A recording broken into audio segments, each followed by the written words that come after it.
Hello and welcome to part 2 of your complete guide to the 11 plus. Today's very short video is about how to talk to your child about the 11 plus and get them on board, because that is a very important part of this. Okay, you don't want to be having those battles every time you mention a little bit of extra work. So this is how to get them on board. So the first thing I'd like you to do is really think about what your big why is. Okay, why do you want this for your child? And then, does your child know why they are studying for it? Because often I speak to children who are just starting out on their 11 plus, and the first conversation I have with them is, so do you know why you're here and why you're doing some extra work? And they don't know. Okay, now nobody is going to work hard for something that they don't know about in the future, that there's no reward, they don't know why they're doing it, there's no motivation, there's no determination, there's no desire to succeed. Okay, and we really want to change that mindset so that your child is 100% on board with you. That makes your life a lot easier over the next year or two. Okay, now your big why is probably because you want to give your child the best opportunities. That is absolutely perfect. That's exactly what really good parents want. They want the best for their child. Now, those opportunities in life do tend to start with education.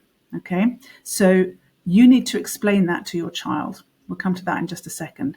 But one of the biggest opportunities that you can give your child in education is learning in an environment where they are surrounded by like-minded individuals, people just like them, okay, bright, ambitious, hard-working children.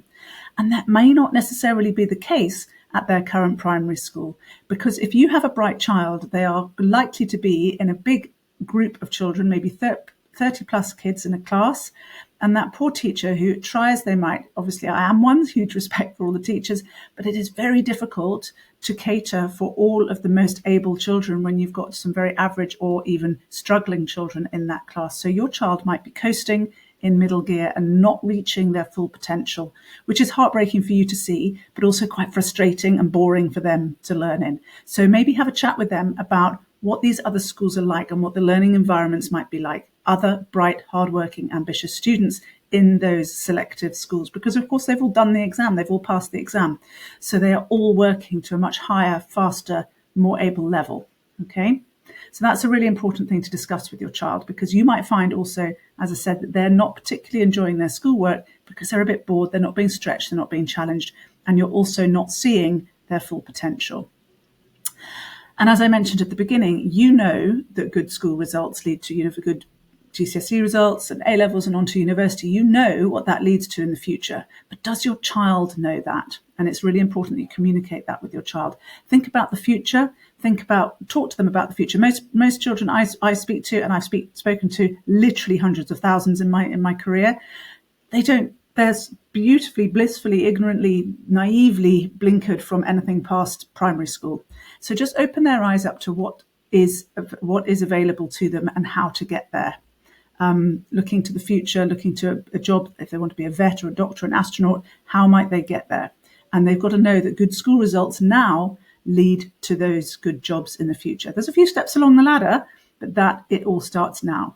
Okay. And then obviously tell them that you know that they're capable of great things. Give them that belief that you have in them and you want to open the doors for them so that they can fly high. And if you communicate with that with them, children do take that on board, and they will understand and rise to that challenge that you're putting in front of them. But I can't stress the importance of this. Okay, I do a lot of it in my own teaching, and it's very important that you do it at home as parents.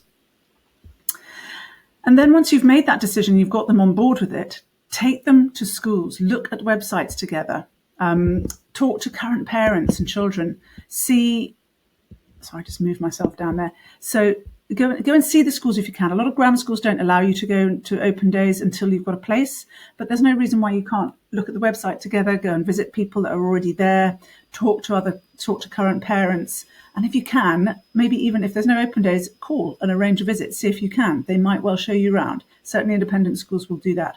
Outside open day visits, you can arrange a private tour. Okay, because you want your child to see that school. You want them to fall in love with it just like you have, and you want them to want to get there. and that will change their work ethic for the next year or two. Okay.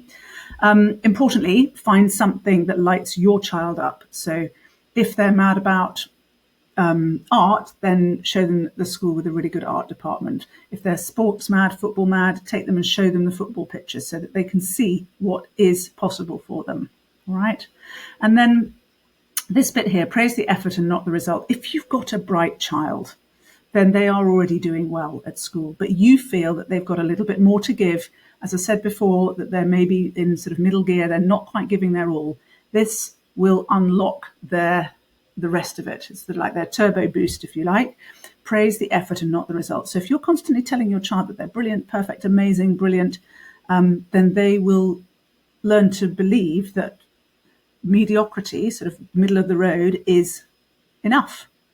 And they don't believe that they can achieve better because they're already amazing, brilliant, fantastic. So tell them that they are brilliant, but there's also this little area which you could improve upon. Then that will help them to develop this growth mindset, which I believe so passionately and put through all of our lessons. It's one of our core values, so that they are always striving for better and they're always willing to take a risk and to try. Okay, because a child that tries and is prepared to fail if necessary, then those are the children that grow and thrive. Right? So that's just a little tip for getting your child on board and helping them to achieve their potential. More on that in tomorrow's session on exactly how you can help your child grow. And then finally, and this is actually just as important, is that there are, if we think back to yesterday's video about the competition at 11 plus, there is a chance that your child won't get a place at the school that they're trying for. But if you don't try, you don't know. And you've got to ensure that your child knows that whilst passing and getting into that dream school would be amazing, the alternative is not failure.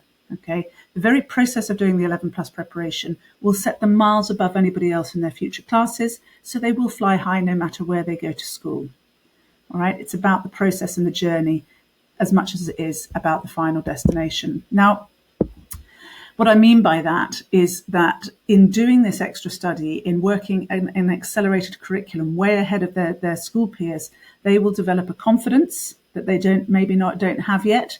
They will develop a love of learning because they love coming to the lessons. They love learning at home with you, perhaps, if you're going to do it DIY.